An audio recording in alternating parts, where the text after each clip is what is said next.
بسم اللہ الرحمن الرحیم۔ شروع کرتا ہوں اللہ کے پاک نام سے جو بہت بڑا مہربان نہایت رہنے والا ہے۔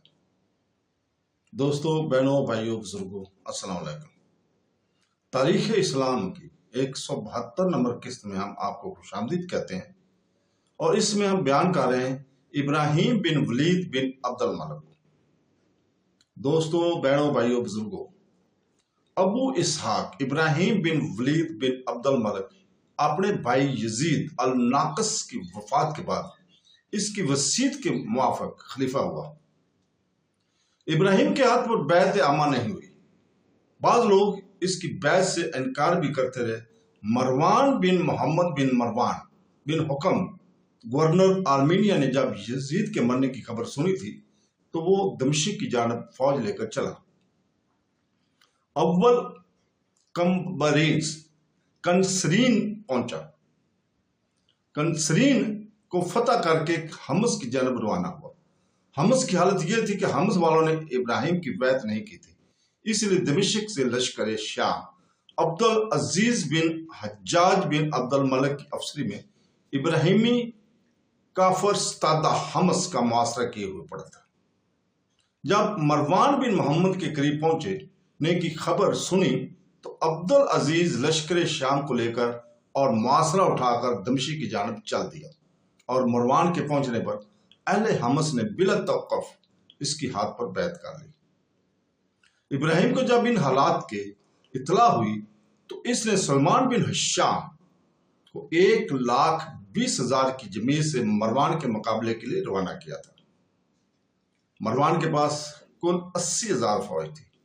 مروان نے جنگ شروع ہونے سے پیشتر یہ پیغام بھیجا تھا کہ ہم ولید بن یزید کے خون کا دعویٰ چھوڑے دیتے ہیں، تم اس کے بیٹے حکم اور عثمان کو جنہیں ولید نے ولی عہد بنایا تھا رہا کر دو۔ سلمان بن ہشام نے اس درخواست کو نامنظور کیا۔ آخر لڑائی شروع ہوئی۔ سلمان بن ہشام کو 17,000 آدمی کٹوا ڈالنے کے بعد شکست فاش ہوئی۔ مروان نے حکموں اور عثمان پسران ولید بن یزید کی بیعت لوگوں سے لی اور دمشق کی طرف بڑھا۔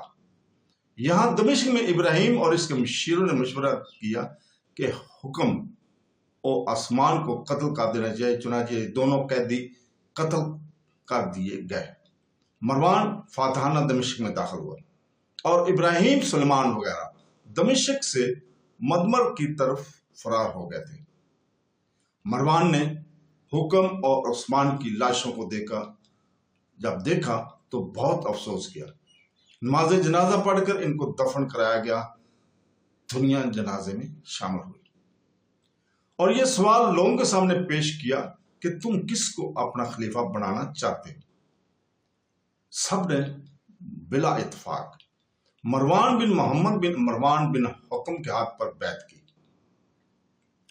یہ روز دوشنبہ 24 صفر سن 27 ہجری کا واقعہ ہے جو ہم نے ابھی بیان کیا ہے۔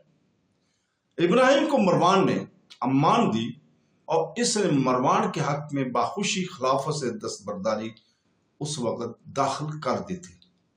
ابراہیم بن ولید کے خلافت کے متعلق مورخین کا اختلاف ہے۔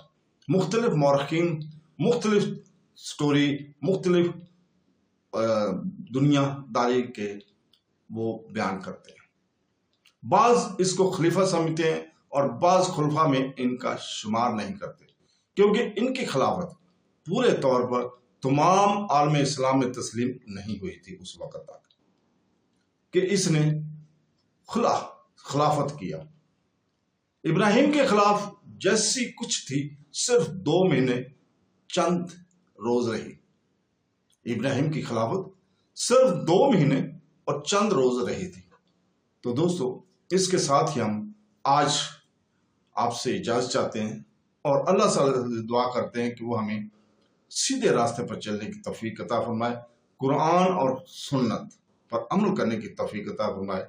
آمین ثم آمین۔ اللہ حافظ۔